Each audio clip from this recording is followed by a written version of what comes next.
आज अब हम पढ़ने लगे हैं कि हमारे जो मोटर कॉर्टेक्स होता है, हमारा जो ह्यूमन मोटर कॉर्टेक्स होता है, उसमें कुछ स्पेशलाइज्ड एरियाज होते हैं, उसकी हम बात करने लगे हैं। तो ये हमारे पास प्राइमरी मोटर कॉर्टेक्स है। प्राइमरी मोटर कॉर्टेक्स के आगे 4 स्पेसिफिक एरियाज होते हैं। सबसे पहले तो हम अगर सिल्वियन फिशर के ऊपर बात करें तो ये हमारे पास वर्ड्स फॉर्मेशन का एरिया है, जिसको हम ब्रोकाज एरिया भी कहते हैं।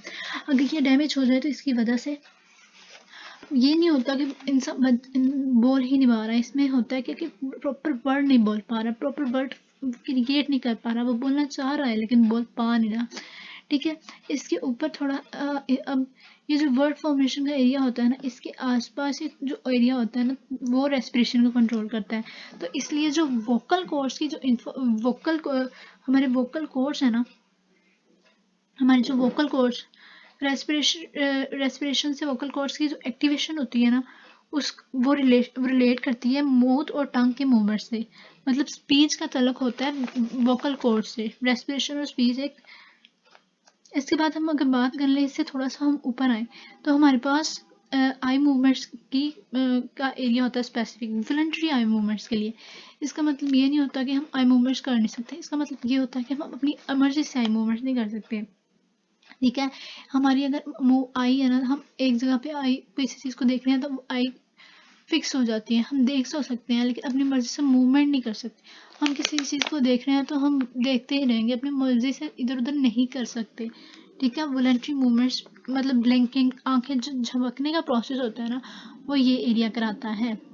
और जो देखने का प्रोसेस होता है वो तो ऑक्सीपिटल एरिया में होता है। तो ये जो फ्रंटल एरिया में जो होता है आई मूवमेंट्स कराता है, वॉलंटरी आई मूवमेंट्स। इसके ऊपर अगर हम बात करें तो हमारे पास हेड मूवमेंट्स का एरिया होता है। ठीक है, हमारी जो कि कहीं स्टिमुलस है तो स्टिमुलस की तरफ हम हेड की रोटेशन हो जाती है। कोई आवाज़ है, कोई बहुत ज़्यादा आवाज़ है, कोई भी स्टिमुलस है ऐसा, तो उसकी हमारा फौरन हेड उधर हो जाता है। हेड मूवमेंट और आई मूवमेंट का बहुत तल्लुक है। किसी चीज़ की तरफ हम देखें तभी तो हम ज़्यादातर हमारा हेड रोटेट करता है, तो इस हेड मूवमेंट और आई मूवमेंट का बहुत ज़्यादा तल्लुक है। इसके ऊपर अगर हम बात करें तो हैंड स्किल्स का एरिया आता है। हैंड स्किल्स का एरिया आता है हमारे पास जो इसकी भी कंट्रोल्ड और पर्पसफुल मूवमेंट। ये नहीं होता कि हैंड की मूवमेंट होती नहीं है, हैंड की स्किल्ड मूवमेंट्स नहीं होती, अनकोऑर्डिनेटेड अनपर्पस। इसके अगर डैमेज हो जाए ना तो मूवमेंट की कोई कोऑर्डिनेशन नहीं रहती, अनपर्पस बिला वजह हाथ हिलते रहते हैं, उसको हम कहते हैं, इस कंडीशन को कहते हैं हम मोटर एप्रेक्सिया। अगर ये एरिया डैमेज हो जाए तो उसकी वजह से जो कंडीशन हो जाती है उसको हम कहते हैं मोटर एप्रेक्सिया।